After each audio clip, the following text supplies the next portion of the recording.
So team, let's take a breath please together. That would sound.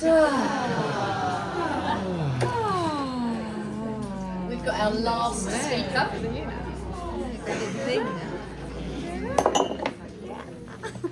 Right team, I met this woman, Isabella Bliss, before she was Isabella Bliss. I met her 13 years ago, and I used to teach burlesque in a funny little room in Chelmsford somewhere, and she attended my classes, and she came up to me saying, "Mama burlesque." She didn't say that at all, sorry. Some people call me Mama Bless. Anyway, she said, "Do you think I'll ever make it in burlesque?"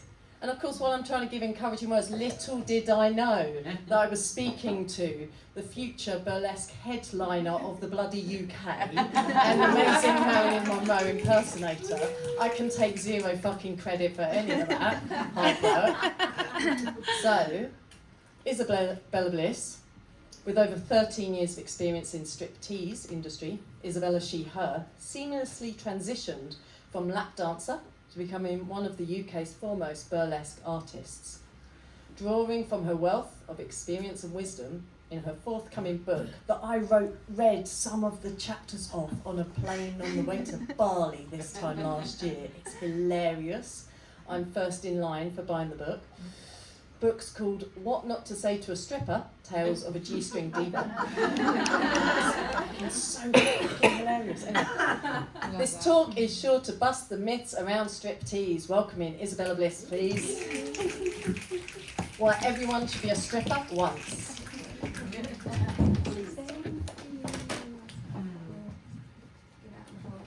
That's it, lovely. Can I have the slides, please, dear? Here we are. Oh, that's me. Thank you for such a wonderful introduction and setting me on a path that, 12 years later I've been touring Europe and having a whale of a time continuing to be a stripper. Here we are. Can we have the next one? I started as a stripper, when I was 20, and the first time I walked into a strip club, I was only 18 and I worked behind a bar. And it took me 2 years to get the confidence to actually go and be a stripper, and then I sort of found my calling, and now I can't stop being a stripper. I transitioned from being a striptease artist into burlesque. I teach burlesque body confidence and female empowerment. I have the honour and privilege to teach in the trans community, which is wonderful work that I love doing. And author of upcoming book that Jim's going to pin me down to finish before the end of the year, so you can sign up for the mailing list. Let's go. Next one. Oh look, here we go. Who, by a row of hands, who's ever been to a strip club? Oh, yes. I love you people. Who's not been to a strip club? Oh, my darlings, please go. You'll have a great time, I promise. We're not terrifying. For those of you that haven't been, I'll explain briefly what happens. Girls walking around scantily clad, trying to get men to part with their money in return of getting naked for them. We will come and talk to you. We'll invite you into a dance. We'll usually say, "Do you want to see us naked? It's going to cost you money." And everybody has a wonderful time. I can promise you, it's great fun. Other than in the winter when it's actually Baltic and the challenge between wanting to take your clothes off and earn money is a strong one. But I loved it, and I accidentally kind of found myself. And I'll explain what the bar girl and butthole story is, because otherwise you'll be looking at that, and it's a chapter in the book. But when I was 18 and I first walked into a strip club, they showed me into the dressing room to get changed, and I was going to work behind the bar, and they gave me a dress, and I had to go into the stripper's dressing room to put it on. And at 18, I hadn't really seen a huge amount of the world, but what I did see when I walked into the strip club was a girl with nothing on other than a pair of heels, with her legs like this, and her butthole to the mirror, asking her friends, "But what colour is my butthole then?" And that was my welcome into the world of strip clubs. And when I first walked in, I kind of had this imagination. I thought all of these strippers were going to be these amazing, page-free, glamorous human beings that were like otherworldly and beautiful bodies. And actually what I met with was a bunch of women of all different shapes and sizes from all walks of life. that were just so empowered in their own being and so comfortable in their own skin. And it was just one of the most weirdly magical experiences of my life, because I was like, wow, these women really know who they are and really own their body, and I want to be a part of that. So I started being a stripper. And then when I decided to become a burlesque performer, and I proudly went home and told my mum, I said, oh mum, I'm going to move from being a stripper and I'm going to be a burlesque performer. She said, when will you get a job that doesn't involve taking your clothes off? To which I replied, well, I can't help what my talents are, so here we are. So let's go for the next one. Where are we? So I'd like to talk about two things, and the psychology of the stripper, I think, is a really big one. And we have so much shame, I think, around our bodies as women and men. Men experience it as well. I think women get a lot more of it. And where does that come from? Like our political, our social, our religious beliefs, things that are pushed on us from a very young age, and we don't really get time to make up our own decisions about our bodies because we have all of this external social media algorithms showing us bodies that aren't real and don't really exist. And, these brands that are trying to sell us products, they tell us there's something wrong with our bodies just so we can buy a product that's going to make us feel better. And it's a real kind of awful place in a mental space of how we view our bodies based on the narrative that the outside world gives us. And the women that I experienced didn't really buy into that a huge amount, to be honest. And there's a level of authenticity, I think, in being a stripper and being really naked, because you've got nothing to hide behind, have you, really? So I would say that when we shed the layers of our clothing in front of other people and random strangers on a nightly basis, we shed the shame around that. You get really comfortable when every night you're getting naked for maybe 100, 200 people and walking up to random strangers and presenting yourself in such a way. You get to get really comfortable and really honest and really real with yourself, because you're seeing yourself naked every night and you're seeing lots of other people naked as well, and you're kind of going, we've all got the same bits, haven't we, really? And there's a level of authenticity in that, to be able to stand there completely naked. And even though I'm standing, sorry Jim, I'm going to pick on you, you can be my paying punter. To be standing there in front of your punter, shaking your jiggly bits about, having a whale of a time, but it's not always about their approval. You don't need that person's approval to be naked. You're having the time of your life. It's just enjoyment for them that they're here to be there with you. And that was just a real beautiful thing to experience that, to know that I had so much power to just be in my own skin and really enjoy my own skin. And just being able to share that with other people was quite fun and get paid for it. So there's a real sense of being able to stand there completely in who you are, completely naked, and just be like, here I am, this is all of me. And that's good, and I'm okay with that. I'd like to say the criticism that other people make about your body has nothing to do with you. And I think, give me a show of hands, who's ever been criticised about their body by a partner, friend? Yeah. We've all been there, right? I've had partners come up to me and go, oh, you can go out like that? Or grab hold of your stomach and go, shouldn't really wear that. And I experienced it in the summer. I was doing a show up in Scarborough and I was having a great time on stage, blowing my clothes off all over the place. And I turned around to the audience, and as I took my knickers off, I heard a woman in the front row go, God, you can tell she's not in her 20s, can't you? Oh my God. How old was she? I know. Well, the thing was, is she was in her 40s, and I was like, wow, we're here. But the funny thing is I'm so comfortable with being naked and being in my own skin, it's to the point of it being dangerous. So while I was receiving this comment, I didn't entirely care, because I wanted to go, are you okay? Because I knew that in that statement it said more about how that woman felt about her body than how I felt about mine. Because there I was on stage at 38, still going, I still get to be a stripper and throw my clothes around and show women that we can still be sexy as we get older and it's totally okay. But this person felt that that comment was valid. So it's really important that we understand that other people's comments about our body have nothing to do with us. And we have to just let it go past us and find that way to be truly accepting in ourselves.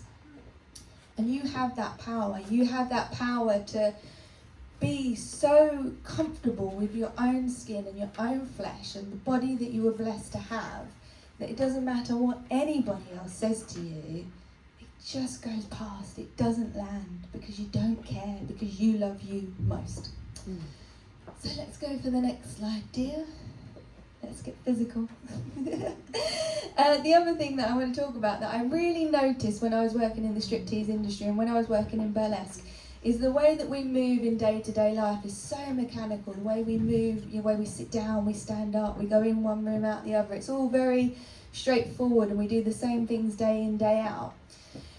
However, when you're working in a strip club, there's a lot of this. And actually, if you do that long enough, it's really powerful. It's really empowering. So what I want to do is, if you are open and willing, you don't have to, it's optional, but the doors are locked and you're not leaving till you try. I would invite you to join me in a physical activity of moving your body in a different way. So Bear has some music that's appropriate for the moment. And what I want everybody to do is just give themselves a little bit of space. And I want you to really practice moving your body in a way that feels sexy to you. So gyrate your hips, move your chest. I want you to caress yourself. Oh, we've got a full-on strip club going on down here. I love that. Really run your fingers through your hair. Nice circles.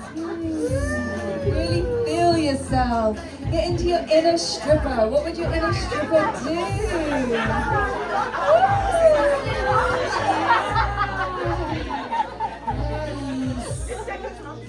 Oh, give yourselves a wonderful round of applause. Thank you. Everybody take a seat. Everybody take a seat. I love how involved you were with all of that. We have lots of strippers in the room, I can tell you. But can I ask you, how did it feel for you to move differently in that way? It kind of disrupts the mental pattern that we go through in a day-to-day life, doesn't it? And it really helps us sit into our bodies and connect with a really sensual, sexual, primal part of ourselves that maybe we don't often notice. And we have the ability to tap into that ourselves if we do these practices. So yeah, to move in a way that disrupts ourselves and releases our inner sexual power, and it's to be present in the art of play. I think with striptease and with the elements of that, it's about dancing, it's about moving, it's about playing, it's about having fun in the way that you want to. And it's a really beautiful thing to be able to do, and you can do it for yourself, whether you want to do it just rolling around at home, rolling around on the floor is quite fun doing it. You want to do it in front of a mirror and really kind of do it for yourself, or if you want to try it with your partner as well, it's great fun. Honestly, don't be afraid to put yourself in that situation and have a go. So, next slide please, my dear. So I think in these two things, if we can really tap into mentally, getting our head around the concept of letting go and accepting our bodies. We're so great at criticising ourselves in the mirror, aren't we? Give us a show of hands of how many people do that. You walk past yourself in the mirror. How many people can't look at themselves in the mirror naked? We are so critical of our bodies. If we can get past that mental block, and if instead of standing there in front of the mirror we criticise ourselves, we could stand there and go, oh my God, I'm so grateful for the body that I have today. I'm so grateful that it moves me around. I'm so grateful for every curve and every bump and every crevice that I have, because it's a blessing that I get to be here now in this body. And we show it gratitude and love and change the thought connection with it. It's a really life-changing process. If we can practice with the physical activity of moving our body in a different way that just disrupts the narrative and takes us out of our mind and brings us into sitting in our body in a really fun, sexual, playful way. It's a really beautiful experience when we can combine the two. And I think that's where you find your power in your sexual expression. And it's something that I certainly found in being a stripper that I wasn't expecting, is to really find that comfortable expression of my sexuality and owning my body and the way that I move and the way that I choose to use it to connect with others has been a really beautiful experience for me. Last one. So how can we practice this at home? Because we all want something we can actually take away and implement and do in our everyday lives. So create sexy time for you or with your partner. So you can make your own little strip club at home. We're grown-ups, nobody can tell us we can't. Brilliant, isn't it? So you can create your own strip club at home, what that looks like for you, whether you want to put candles on, beautiful lighting, you want to put some incense on, you want to pick your favourite sexy, gets you in the mood music, and really set out that parameter and give yourself permission to play with that. If you were to be a stripper, what would your stripper name be? What would your stripper personality be? How would they act? How would they move? Give yourself the freedom to express that at home. Pick some clothes that you want to wear, dress up, have fun taking those things off. And you'll read in the book, I had so much fun taking things off that I would quite often fall over my own things. But it's all about fun and play and movement. And I found that for me, through being a stripper and being a burlesque performer, I get to, bizarrely that we don't connect this, is I get to be the most playful kind of innocent part of me, even though I'm very sexual with it. It's a real, raw, deep, just primal part of me that wants to be playful and throw my clothes around and have a great time and share that with other people. So I would invite you all to try being a stripper once in your life, even if it's in your own room. Thank you very much. Do you have any questions? I need to say something. And I love that bit, Mini workshop. Thank you. Love that so much. Something I really connected with was about the art of play and the connection between play and the permission to let go of shame. That's just such a beautiful thing. And to have this as like the last of the talks or the last sex chats, to have us all up on our feet was beautiful. Thank you so much. Questions for Isabella? There's one there. Where do you teach burlesque? It's a good question, and I don't get a lot of time at the minute because I'm full-time on a theatre tour, but as at the end of February I'm leaving and it is my intention to teach. So I will be actually teaching online a lot more. I'm going to start running more workshops, and it's being on a theatre tour has been the only thing that stopped me because we travel constantly, but it's my passion to teach next year. So if you follow me on my socials, I will make it available online or in person. There was one just here. So you were saying in your talk how comfortable, almost too comfortable at times you felt. Was there a time you really didn't feel comfortable when you Totally, yeah, and I think it flows as well, I've felt really comfortable in my own skin. I've gone through phases where I've looked at myself in the mirror and gone, oh God. And particularly as I've got older as well, one of the things I've had to accept over the last few years, and it's been a kind of beautiful learning, is I don't have the body that I had in my 20s, and that's okay, because the body that I have in my 30s is equally as beautiful and sexy in its own way, and that my worth isn't based on the way that I look physically, and I can still enjoy all of the physicalities of my body. But I've definitely been through the ups and the downs, and it's a process. It's a continual learning and a continual showing up for myself, because if I stand there and criticise myself and give my body a hard time, all I'm going to do is not feel very nice. And we all wake up some days and we look in the mirror and go, oh God. But it's micromanaging those moments and catching yourself doing that, and catching yourself being unkind to yourself, and asking yourself how you can show yourself love that day when you that's not your first thought. And it just takes practice and persistent at it. One more. Oh, was that a question? I think we're done. Thank you so Thank much. you.